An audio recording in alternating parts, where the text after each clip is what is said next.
ناظرین، آج پاکستان کی عسکری قیادت کے ان بڑے فیصلوں کا ذکر کریں گے جو پاکستان کی سلامتی، خود مختاری اور خطے کے بدلتے منظرنامے میں انتہائی اہمیت اختیار کر چکے ہیں۔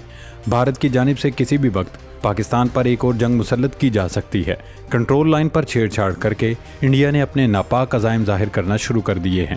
بھارت کی بڑھتی جارحیت اور جنگ کے خدشے کے پیش نظر پاکستان کی پہلی دفاعی لائن اور وطن عزیز کے دفاع کے لیے ریڑھ کی ہڈی سمجھی جانے والی خفیہ ایجنسی ISI میں بڑے پیمانے پر ٹرانسفر پوسٹنگز کی جا رہی ہیں۔ لاہور اور اسلام آباد کے آفیسر کمانڈنگز کو تبدیل کر دیا گیا۔ اب سوال یہ ہے کہ آخر کیوں اتنے بڑے پیمانے پر یہ ٹرانسفر پوسٹنگز کی گئی ہیں؟ تبدیلی کے بعد ان پوزیشنز پر کن افسروں کو لگایا گیا ہے؟ یہ سب اگست کے حساس مہینے میں ہی کیوں کیا گیا؟ ان تمام سوالوں پر اس ویڈیو میں تفصیلی ڈسکشن کریں گے۔ ایک اور ڈیولپمنٹ آپ کے ساتھ شیئر کریں کہ مشرقی کے ساتھ پاکستان کی مغربی سرحد پر بھی صورتحال کشیدہ ہو چکی ہے۔ پاکستان نے سرحد پار سے بڑھتے حملوں کا بھرپور جواب دیتے ہوئے سرجیکل سٹرائک کر دی ہے، جس میں پاکستان نے سرحد پار افغانستان میں گھس کر دہشت گردوں اور ان کے سہولت کاروں کی منجی ٹھوکتے ہوئے دشمن نمبر 1 کو اڑا دیا ہے۔ افغان حکومت کا دعویٰ ہے کہ پاکستان کی طرف سے افغانستان میں ڈرون حملہ کیا گیا، جس میں سویلین ہلاکتیں ہوئی ہیں۔ افغان حکومت نے پاکستانی سفیر کو طلب کر کے شدید احتجاج ریکارڈ کرایا ہے۔ پاکستان کی طرف سے سرکاری سطح پر افغانستان میں کی گئی اس سرجیکل سٹرائک کی تصدیق یا تردید نہیں کی گئی۔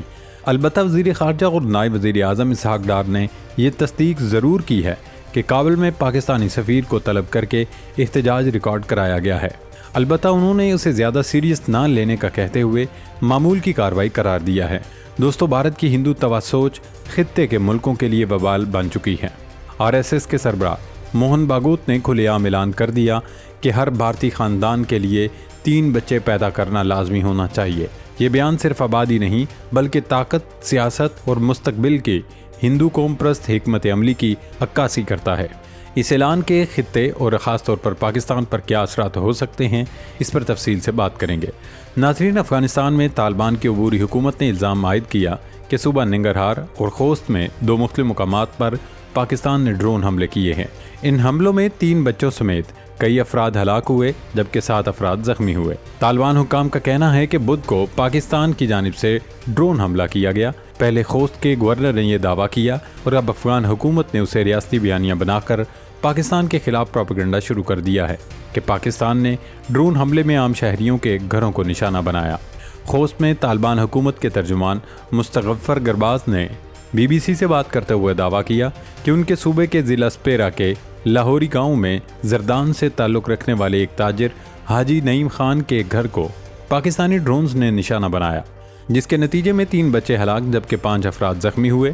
انہوں نے کہا کہ زخمیوں میں خواتین بھی شامل ہیں۔ افغان حکام کا کہنا ہے کہ پاکستانی ڈرون نے جس خاندان کو نشانہ بنایا یا ان کی کسی جماعت یا گروہ سے وابستگی نہیں تھی۔ متاثرہ شخص ایک عام تاجر ہے جن کی کسی گروپ سے وابستگی نہیں۔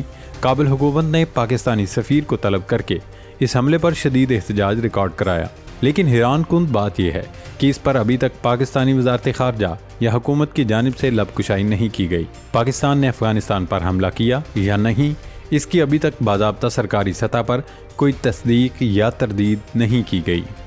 پاکستان مسلسل افغانستان کے ساتھ کراس بارڈر ٹیررزم کا معاملہ اٹھاتا رہا، لیکن ہر بار افغانستان کی جانب سے ہیلے بہانے کیے جاتے رہے۔ پچھلے دنوں پاکستان، چین اور افغانستان کے درمیان ہونے والے سافریکی مذاکرات میں بھی پاکستان نے چین کی موجودگی میں واضح کر دیا تھا کہ اب اگر سرحد پار در اندازی ہوئی تو پھر ویسا ہی جواب ملے گا۔ طالبان حکومت کی جانب سے جاری کیے گئے بیان میں پاکستان کے حملوں کو جارحیت قرار دیتے ہوئے پاکستانی سفیر کو طلب کر کے احتجاج ریکارڈ کرایا گیا۔ طالبان حکومت کا کہنا ہے کہ افغانستان کی سرزمین کی حفاظت امارت اسلامیہ افغانستان کے لیے ریڈ لائن ہے اور اس طرح کے غیر ذمہ دارانہ اقدامات کے لامحالہ نتائج برآمد ہوں گے۔ وزیر خارجہ اور نائب وزیر اعظم اسحاق ڈار نے جمعے کو افغان طالبان کی جانب سے پاکستانی سفیر کو احتجاجی مراسلہ دیے جانے کی تصدیق کرتے ہوئے اسے معمول کی بات قرار دیا۔ اب سوال یہ ہے کہ پاکستان اس حملے کی تصدیق کیوں نہیں کر رہا؟ تو اس کی ایک وجہ شاید یہ ہو سکتی ہے کہ پاکستان کی جانب سے آفیشیلی تصدیق کرنے کے بعد بھارت کو بھی پاکستان پر حملے کرنے کا جواز مل جائے گا، وہ بھی لشکر طیبہ اور جیش محمد کو نشانہ بنانے کا جواز گھڑ کر پاکستان پر ایسے حملے کرے گا۔ ایک اور وجہ یہ ہو سکتی ہے کہ باضابطہ اعلان کرنے سے افغان عبوری حکومت پر ملک کے اندر نہ صرف دباؤ بڑھے گا بلکہ وہ پریشانی سے دوچار ہوں گے۔